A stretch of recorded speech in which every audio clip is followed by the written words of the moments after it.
আবু জেহেল ওই সময় বলল মুহাম্মাদুর রাসূলুল্লাহ সাল্লাল্লাহু আলাইহি ওয়াসাল্লাম, না না না না না না, আমাদের ভিতরে মারামারি, হানাহানি, কাটাকাটি, খুনোখুনি, হিংসা বিদ্বেষ সব আমরা দুজনা যদি এক হয়ে যায়, কেননা আপনাকে এক শ্রেণীর মানুষ বিশ্বাস করে, আমাকে এক শ্রেণীর মানুষ নেতা হিতাব হিসাবে বিশ্বাস করে, আমরা দুজনা যদি এক হয়ে যায় আমাদের মক্কার জমিনে আগের মতন শান্তিটা ফিরে আসবে।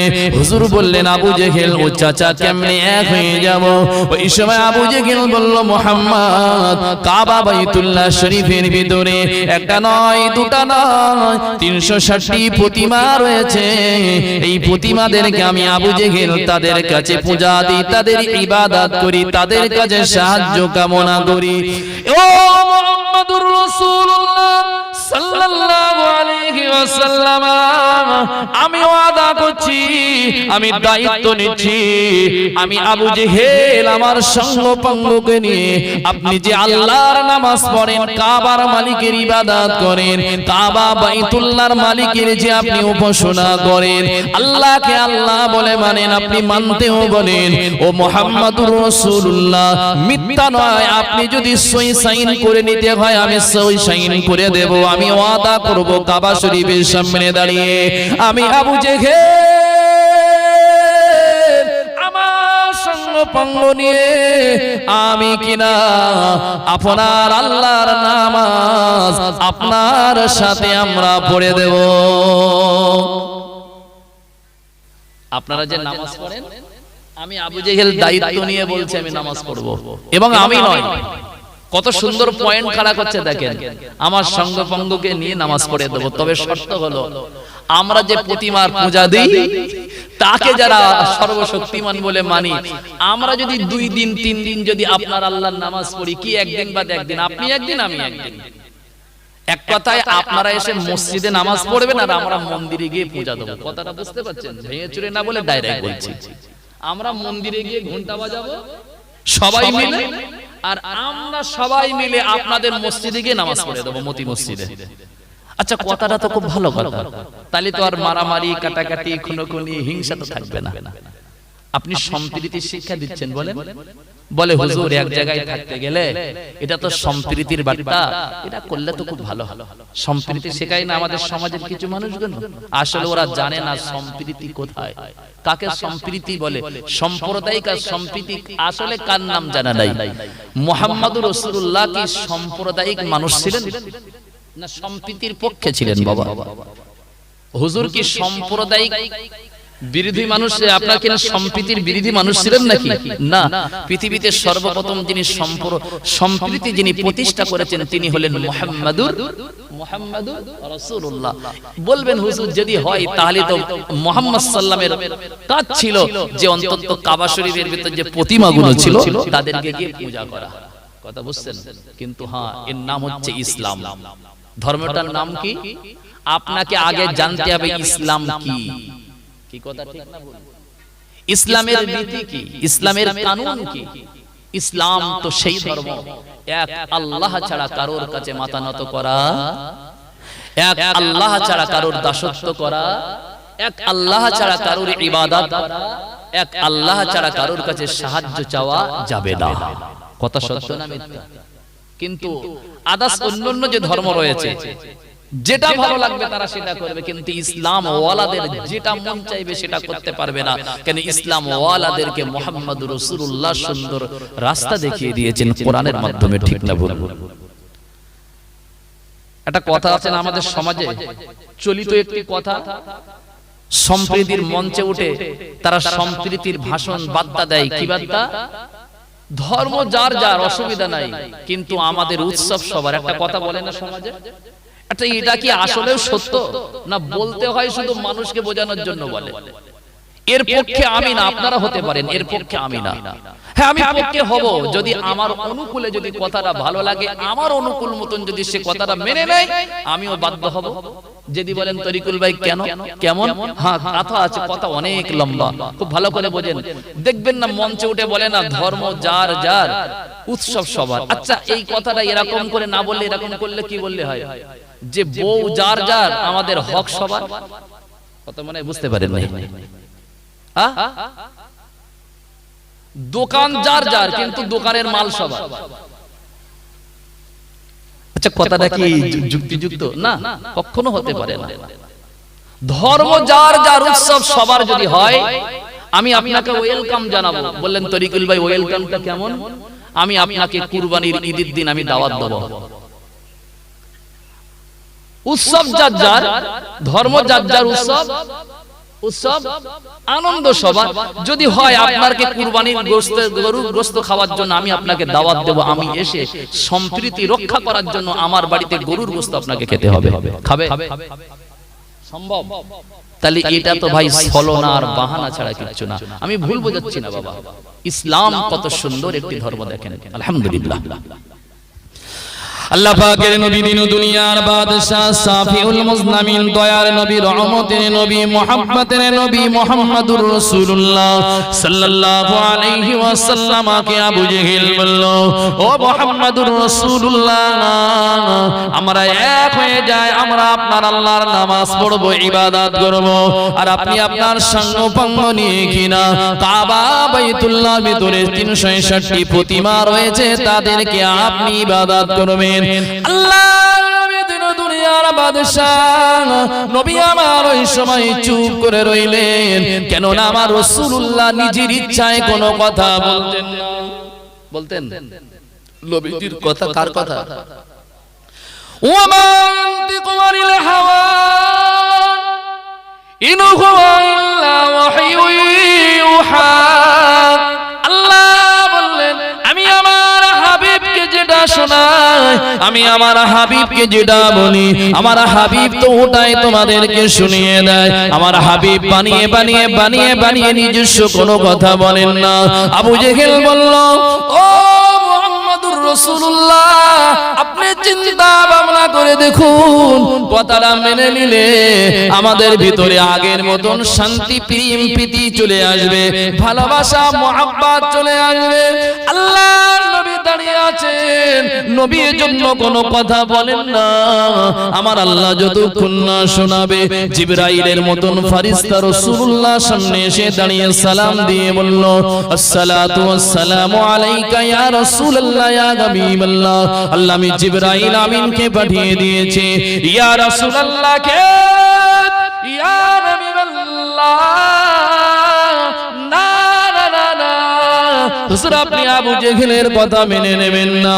আল্লাহ পাক রব্বুল আলামিন কোরআন শরীফের ছোট্ট একটি সূরা নাযিল করে দিল। এটা কিন্তু এই সূরা নাযিল হওয়ার শানে নজুল বাবা, কারণ শানে নজুল মানে এই সূরাটা নাযিল হওয়ার কারণ ছিল, এই সূরাটা হলো সূরা কাফিরুন। কুল ইয়া আইয়ুহাল কাফিরুন লা আ'বুদু মা তা'বুদুন ওয়ালা আনতুম আ'বিদুনা মা আ'বুদু ওয়ালা আনা আ'বিদুম মা আ'বাদতুম ওয়ালা আনতুম আ'বিদুনা মা আ'বুদু লাকুম দীনুকুম ওয়ালিয়া দীন। বলুন সুবহানাল্লাহ। এর অর্থ কি? ইয়া রাসূলুল্লাহ ইয়া হাবিবাল্লাহ, আবু জেহেলকে আপনি শুনিয়ে দিন, কুল ইয়া আইয়ুহাল কাফিরুন, কাফিরদেরকে আপনি বলে দিন, লা আ'বুদু মা তা'বুদুন, আমি মুহাম্মদুর রাসূলুল্লাহ বলছি, তোমরা যার ইবাদত করো আমি রাসূলুল্লাহ তার ইবাদত করতে পারবো? পারবো তো নাকি পারবো না? তাহলে এই কোরআনের আয়াতটা প্রমাণিত হলো, আপনি যাই করেন তাই করেন, কিন্তু আপনি মুসলমান, আপনি কিন্তু মন্দিরের ফিতে কাটতে পারবেন? পারবেন? পৃথিবীর কোন মুফতির ক্ষমতা নেই যে ফতোয়া দিয়ে বলবে মন্দিরের ফিতে একটা মুসলমানের ছেলে কাটতে পারবে। কখনো না, কখনো হবে না, সম্ভব না। সম্প্রীতি মানে আপনার ইসলামকে বিসর্জন দিয়ে, আপনার দ্বীন, আপনার আদর্শকে, রাসূলুল্লাহর বিধানকে, রাসূলুল্লাহর সুন্নাতকে কুরবানি করে দিয়ে আপনি যদি সম্প্রীতির বার্তা দেন, ওটা সম্প্রীতির বার্তা হতে পারে? এখন আমাকে যদি বলে হুজুর এই জায়গাটা সবাই এসে বসবে, সবাই দাড়ি চাচা, আপনাকে দাড়ি চেঁচে আসতে হবে, তাহলে অসুবিধা কি? দাড়ি চেঁচে আসাই ভালো নাকি? কেন? সম্প্রীতি বজায় রাখার জন্য একদিন চাচলে অসুবিধা কোথায়? সম্ভব হবে না। কেন? এ দাড়ি আমার হুকুমে নয়, এ দাড়ি আমার রাসূলুল্লাহর আদেশ এবং রাসূলুল্লাহর পছন্দনীয় একটি বিষয়। আমি এই দাড়িতে খুল লাগাতে পারবো, আমার সম্প্রীতি শেষাই হোক, কিন্তু আমি ইসলামকে কুরবান করতে পারবো না, ইসলামকে জবাই করতে পারবো না। ঠিক না বলবো বাবা? কথা বুঝে আসছে আপনাদের? তাহলে ধর্ম যার যার, ওটা ঠিক আছে, কিন্তু উৎসবে গিয়ে আমরা যদি বলি এখন দুর্গা পূজায় গিয়ে ঠাকুর দেখবো, এটা কি হবে বাবা? হবে? কখনো হবে না। তাহলে আমাদের বুঝতে হবে ইসলাম কিন্তু কারো মুখাপেক্ষী না, ইসলাম একটা কমপ্লিট ধর্ম। কি ইসলাম ছিল, আছে, থাকবে। কিন্তু ইদানিং করে দেখছি সোশ্যাল মিডিয়ায় কিছু হাইব্রিড কাফেরদের উৎপাত হয়েছে, হাইব্রিড বেঈমানদের উৎপাত। রাগ করেন না জানো? কেন বলছি হাইব্রিড বেঈমান? দুঃখে বুক ফেটে যায় তাই বলতে বাধ্য হচ্ছি। আমরা তাদের অন্য কোন কওমের মানুষের তকমা দেব না, তারা আমার কওমের মানুষ হিসাবে তারা পরিচিতি দিয়ে তারা কিন্তু ভাই তকমা দিয়ে বলছে মুসা নবী নাকি ইহুদি ছিল। নাউজুবিল্লাহ, কাল বলবেন আজকে নগদে বলে যাবে। আপনারা শুনেন বাবা? আমি একে হাইব্রিড বেঈমান বলি। কেন জানেন? সমস্ত নবী মুসা, ঈসা, সুলাইমান, ইব্রাহিম, দাউদ, সুলাইমান, নূহ সব নবী নাকি ইহুদি ছিল। নাউজুবিল্লাহ বলতে অসুবিধা হয় নাকি? না রাগ করবে? কেউ রাগ করবে নাকি? না। আমার ইসলামকে বিসর্জন দিয়ে কোনো কাজ করা যাবে? মুসা নবী ইহুদি তো নাকি? সুলাইমান নবী সোশ্যাল মিডিয়ায় খুলুন, সে কোন আলেম না, উলামা না, সে কোন মাদ্রাসা জীবনেও ডালের পানি একটা বার সে পেটে পড়েনি, সে ফতোয়া দিচ্ছে মুসা নবী ইহুদি ছিল। এই মুসলমান জুতো পেটাই করে তাকে বিদায় দেবে। দেবে কি দেবে না বাবা?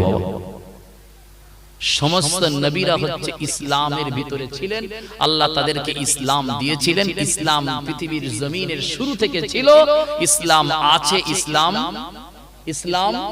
থাকবে। আমি চলে যাব কিন্তু ইসলাম থেকে যাবে। কি কথা ঠিক না বলবো বাবা? ইসলাম হচ্ছে আল্লাহর মনোনীত ধর্ম। ইসলাম আল্লাহর, ইন্নাদ দীনা ইনদাল্লাহিল ইসলাম। আল্লাহ বলছে ইসলাম হচ্ছে আমার সবথেকে বাছাইকৃত মনোনীত একটি ধর্ম। ইসলামের সাথে কোন ধর্মের তুলনা করা যাবে না। ইসলাম হচ্ছে আল্লাহ পাক রব্বুল আলামিনের পছন্দনীয় একটি ধর্ম। আল্লাহ আমাদেরকে উপহার দিয়েছে ইসলাম। বলুন সুবহানাল্লাহ। আমরা তো ইসলামের মানুষ তো নাকি, ইসলামের অনুসারী তো নাকি, সবাই তো নাকি? দেখে তো চেনা যায় না, দেখে চেনা যায় না। যারা শিখ ধর্মের মানুষ তাদের দেখে চেনা যায় এটা শিখ ধর্মের মানুষ। যারা খ্রিস্টান তাদের শুট শার্ট কোট পরা দেখে বোঝা যায় এটা খ্রিস্টান। যারা ইহুদি, যারা কিনা হিন্দু, তাদেরকে চেনা যায়, বোঝা যায় কম বেশি, কিন্তু মুসলমানদের চেনা যায় না। রাগ করলেন? রাগ থাকা ভালো কিন্তু ভাই, রাগ থাকলে আবার ফিরে আসা সম্ভব হয়।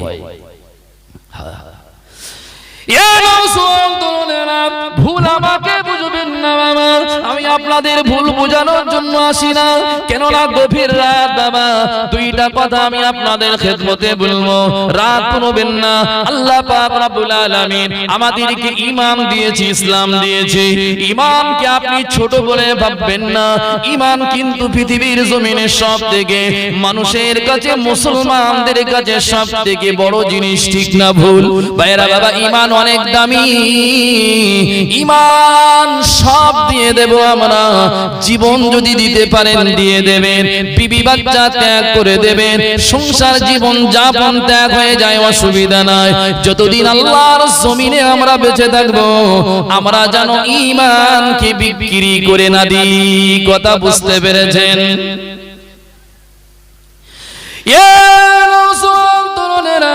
ঈমান অনেক দামি জিনিস। ঈমানদারকে আল্লাহ অনেক পছন্দ করে, ঈমানদারকে আল্লাহ অনেক ভালোবাসে বাবা। ঈমানদার বলতে দেরি হলে আমার আল্লাহ দিতেও দেরি করেন না বাবা। আমার আল্লাহ পাক ঈমানদারের দুই ঠোঁটের দিকে ফিরে কুদরতির চোখ দিয়ে নজর দিয়ে তাকিয়ে থাকে। ঈমানদার জবান দিয়ে শুধু বলবে, বলতে দেরি, আমার আল্লাহ ঈমানদারকে দিতে দেরি করবে না। বলুন সুবহানাল্লাহ। ঠিক না ভুল? ঈমান অনেক মজার জিনিস না বাবা? ঈমান অনেক স্বাদের জিনিস। এমন কেমন স্বাদ আমি আপনাকে বোঝাতে পারবো না। যাদের ভিতরে ঈমান পরিপূর্ণ তাদেরকে জিজ্ঞাসা করতে হবে ঈমান কি। যদি বলেন তরিকুল ভাই কেমনে বুঝবো? যারা নামাজি মানুষ, প্রকৃত নামাজি ঈমানদার, এক ওয়াক্ত যদি নামাজ ছেড়ে যায় তাদের কষ্ট হয় কি হয় না বাবা? বেনামাজিদের কষ্ট হয়? আপনারা তো সব নামাজি তো নাকি? আচ্ছা, কারা কারা নামাজ পড়েন না একটু হাত তোলেন দিন। যারা পড়েন হাত তুলতে হবে না, যারা পড়েন না। ও বাবা, সব তো নামাজের দল দেখতে পাচ্ছি, একটা বেনামাজি নেই মজলিসে। বলে হুজুর আসে, তা লজ্জা লাগে। কি লাগে? কি লাগে? লজ্জা লাগে। নামাজ ছাড়া মুসলমান হিসাবে পরিচয় দেওয়া যাবে?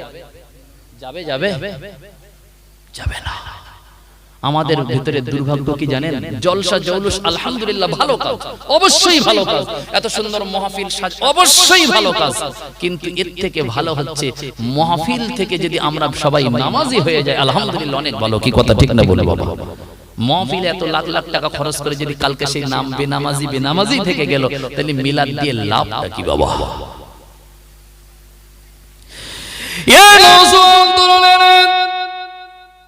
জীবনে আপনি চিনি দ্রব্য মিষ্টি জিনিস জীবনে দেননি। আমি তরিকুল যদি জিজ্ঞাসা করি চিনির স্বাদ কেমন, আপনার দ্বারাই বলা সম্ভব হবে না মামা। চিনি আপনাকে জব দিয়ে চাটতে হবে, চিনি আপনাকে খেতে হবে, তারপরে চিনির স্বাদটা আপনি বলতে পারবেন বাবা। ইমানদারদের ইমান অনেক স্বাদ রে বাবা। আল্লাহর কসম, আল্লাহর নবীর সাহাবারা তারা জীবন দিয়েছিল ইমানের মহাব্বতে পড়ে গিয়ে। তাদের ভিতরে ইমান পরিপূর্ণ ছিল বাবা। তারা মরণকে ভয় পায়নি, কাফেরদেরকে ভয় পায়নি, তারা ইমান দিয়ে মোকাবেলা করেছিল। ইমান এত পাওয়ারফুল জিনিস বাবা, আল্লাহর কসম। ইমানদারের বুকের সামনে যদি কামান ধরা হয়, কামানের ভয়ে ইমানদার ইমান দিয়ে দেবে না।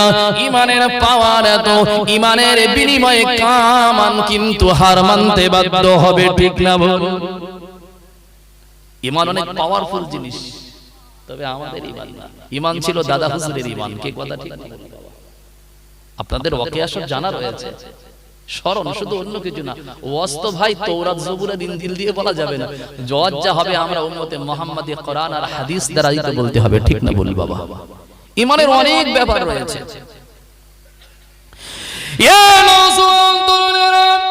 ইমানদারদের কথা শুনলে আপনি অবাক হয়ে যাবেন। ইমান কত স্বাদের হতে পারে, ইমান কত মজার হতে পারে বাবা। আমি কিতাবের ভিতরে পড়ছিলাম, বুখারী শরীফের একটি হাদিস রয়েছে বাবা। আল্লাহর নবী মুসা আলাইহিস সালাতু ওয়াস সালাম, আল্লাহর নবী মুসা আলাইহিস সালাতু ওয়াস সালাম যেদিন কিনা ওই আপনার লোহিত সাগরের সামনে গিয়ে দাঁড়িয়েছিল, ফিরাউন তাকে মেরে ফেলবে, ফিরাউন মুসা নবীর কওম উম্মতকে শেষ করে দেবে। সামনে বিশাল লোহিত সাগর, পিছনে ফিরাউন বাহিনী, তারা সামনে কেমনে যাবে? পিছনের দিকে আসলে জীবন চলে যাবে, মরতে তো হবে। ইমানদাররা বড় মুসিবতে পড়ে গেল। ফিরাউন আমাদের পেছনে, ফিরাউনের সৈন্য দলবল, সামনে তো বিরাট লোহিত সাগর। আল্লাহর কসম, ইমানদারদের ওই কিনা ফিরাউন মনে মনে করছে বিশাল লোহিত সাগর সামনে পড়ে গিয়েছে, মনে হয় আমরা তাদেরকে পাকড়াও করে ফেলবো, তাদেরকে ধরে ফেলবো। আল্লাহ নবী মুসা আলাইহিস সালাতু ওয়াস সালাম আল্লাহকে বললেন, ও রব্বুল আলামিন, আল্লাহ পাক আপনি সব কিছু করতে পারেন, আপনি আমার সর্বশক্তিমান আল্লাহ। আল্লাহ বললেন, পয়গম্বর মুসা, তোমার হাতে যে আসা লাঠিটা রয়েছে, ওই লাঠিটা একবার কিনা লোহিত সাগরে তুমি আঘাত করো। আল্লাহর কসম, লোহিত সাগরের ভিতরে পয়গম্বর মুসার হাতের লাঠিটা যখন আঘাত করলো, করতে দেরি আল্লাহ দুই দিকের পানিকে আদেশ দিয়ে দিল, এ সাগরের পানি তোরা দুই দিকে প্রাচীরের মতন দাঁড়িয়ে যা। যেমন একটা প্রাচীর দেওয়া হয়, বিরাট প্রাচীর, মজবুত প্রাচীর, আল্লাহ পানিকে আদেশ করলো, আমার মাহবুব, আমার পিয়ারা নবী, আমার দলিলুল কদর নবী, আমার আদরের নবী মুসা তোর উপরে আঘাত করেছে, ও আমার সৃষ্টি পানি, আমার পয়গম্বরের ইজ্জত আর সম্মানে দুই দিকের পানি তোরা দাঁড়িয়ে যা, দাঁড়িয়ে যা, দাঁড়িয়ে যা। আমার পয়গম্বর মুসা, আমার দোস্ত মুসা, তোর মাঝখান দিয়ে আজকের শুকনো পথ দিয়ে হাঁটতে লাগবে।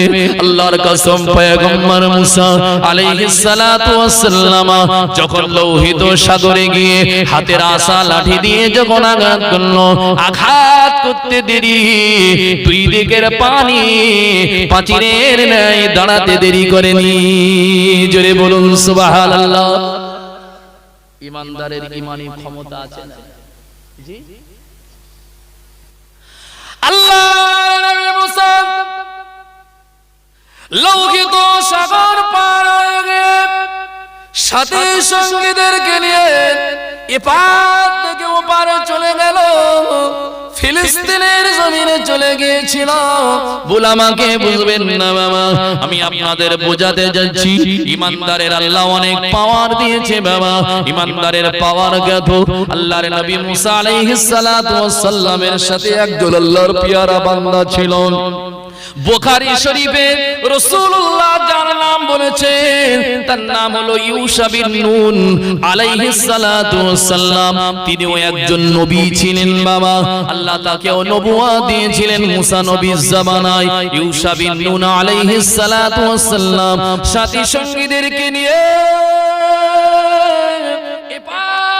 ওপার হলো। আমি ইমানদারের কথা বলছি, ইমানদারের পাওয়ার কত। ইমানে অনেক পাওয়ার রয়েছে, কিন্তু আমাদের ইমান আছে কিন্তু পাওয়ার নাই। টস আছে কিন্তু ব্যাটারি নাই, লাইট আছে কিন্তু চার্জ নাই। লাইটের কোনো দাম আছে? লাইটের কোন টর্চ লাইটের কোন মূল্য আছে? যদি টর্চ লাইট যদি অন্ধকার যদি আলো না করতে পারলো, তাহলে ও লাইটের তো রাখার কোনো প্রয়োজন বলে মনে করি না। কি কথা ঠিক না বলি বাবা? আমাদের ঈমান আছে কিন্তু ঈমানের পাওয়ার শেষ হয়ে গেছে। কিন্তু সাহাবাদের ঈমান শুধু নাই, ঈমানের পাওয়ার ছিল পাওয়ারফুল ঈমান। কি কথা ঠিক না বলি? আল্লাহর নবী মুসা আলাইহিস সালাতু ওয়াস সালামের সঙ্গী তিনিও ছিলেন ইউশা বিন নুন আলাইহিস সালাম। বুখারী শরীফের ভিতরে তার নাম এসেছে বাবা।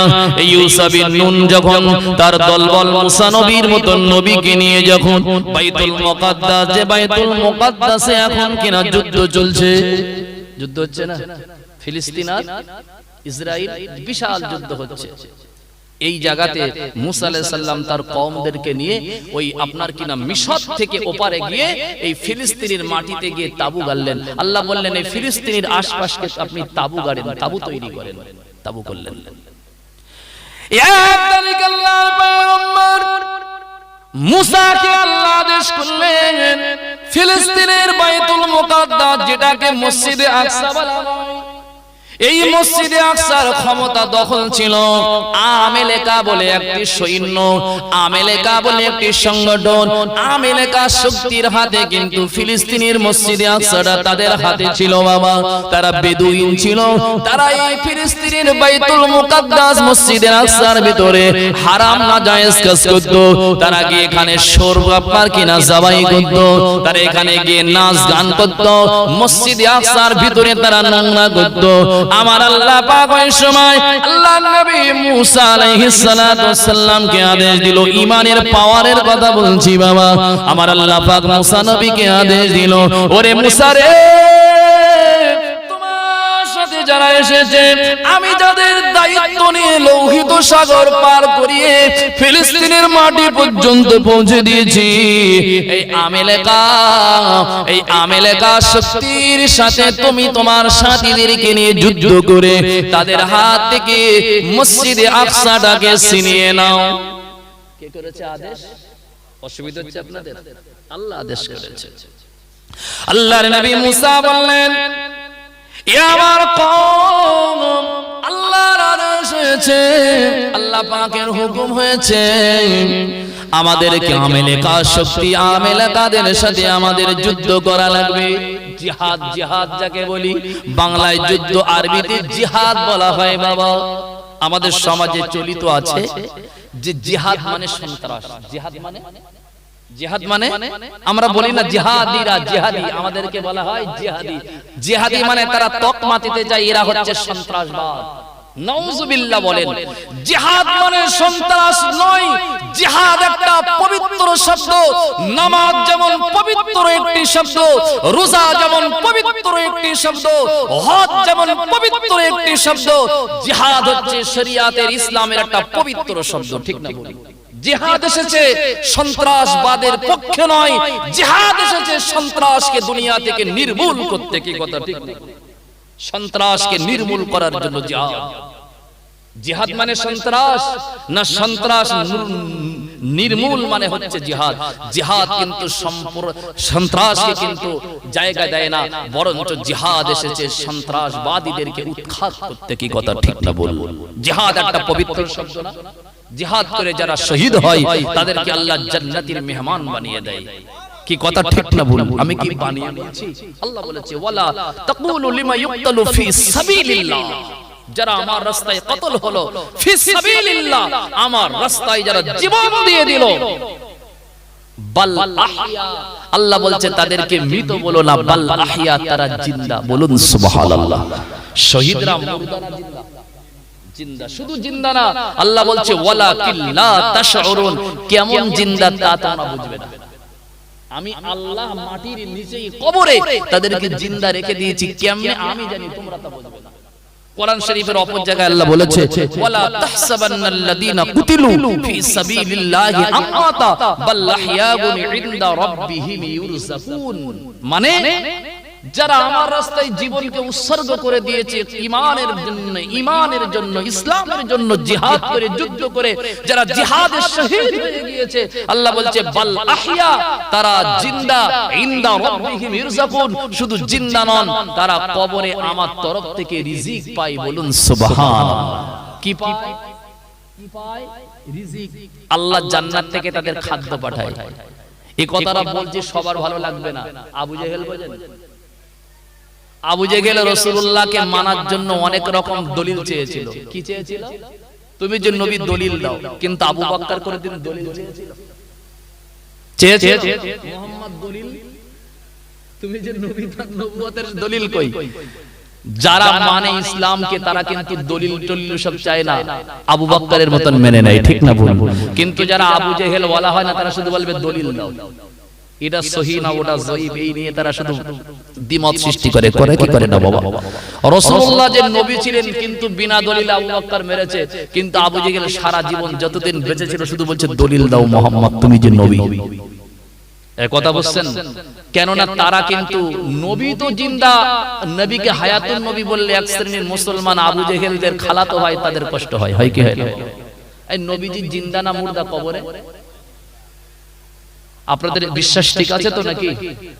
আকীদা ঠিক আছে?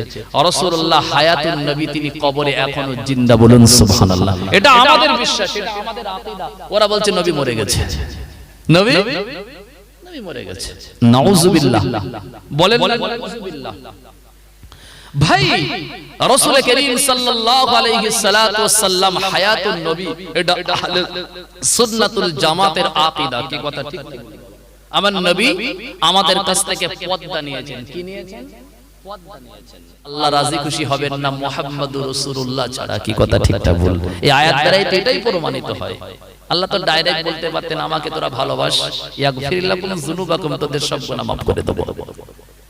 আমি বললাম যে ওয়াল ডিলিট নামক গুনাহ মাফের অপশন, কারণ আল্লাহ বলছে হুজুরকে যদি মুহাম্মদ সাল্লাল্লাহু আলাইহি ওয়াসাল্লামকে যদি কেউ অনুকরণ করে, অনুসরণ করে, আমার ভালোবাসা হয়ে যাবে। আর এর ভিতরে আমি আল্লাহ তোমাদেরকে নগদে কিছু উপহার দেব। ওটা কি?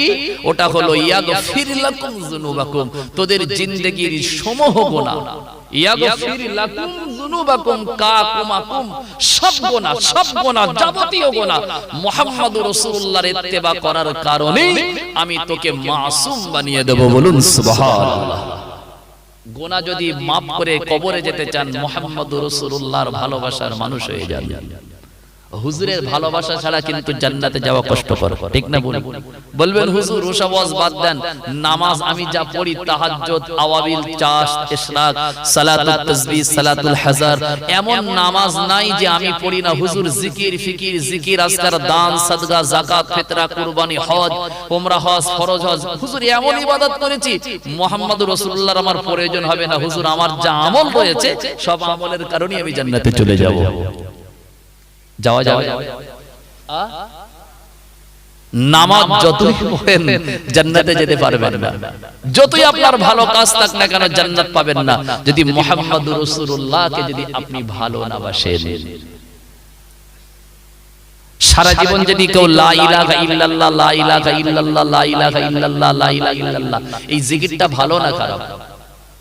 জি বলেন, ভালো না খারাপ?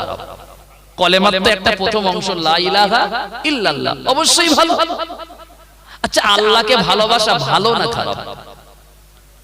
কোন পাগলেও বলবে যে খারাপ? সবাই তো বলবে ভালো। আল্লাহকে আমি মহব্বত করে বলবো লা ইলাহা ইল্লাল্লাহ লা ইলাহা ইল্লাল্লাহ লা ইলাহা ইল্লাল্লাহ, 1 বছর চলে গেছে, 2 বছর, 3 বছর, 5 বছর, 12 বছর, জিন্দেগি চলে যাচ্ছে, লা ইলাহা ইল্লাল্লাহ, আল্লাহ তোমার বিরাট ভালোবাসি, বিরাট বিরাট বিরাট। ও খোকা, মুহাম্মদুর রাসূলুল্লাহটা বলো। বলে আমার অবজেকশন দিয়েছে, আমি আল্লাহকে ভালোবাসি কিন্তু মুহাম্মদুর রাসূলুল্লাহকে না। কত বুঝছেন? সত্যি কি আল্লাহকে ভালোবাসা হবে? সত্যি কি আল্লাহকে পাওয়া যাবে? লা ইলাহা ইল্লাল্লাহ আল্লাহ খুশি হবেন না। মুহাম্মদুর রাসূলুল্লাহ যতক্ষণ না আপনি জবানে বলছেন,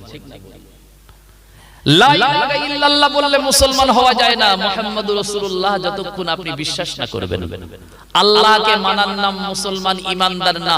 মুহাম্মদুর রাসূলুল্লাহ এবং আল্লাহ আল্লাহর নবীকে দুজনকেই কিন্তু ভালোবাসা, বিশ্বাস করাটাই কিন্তু ঈমান। কি কথা ঠিক না বলবো বাবা?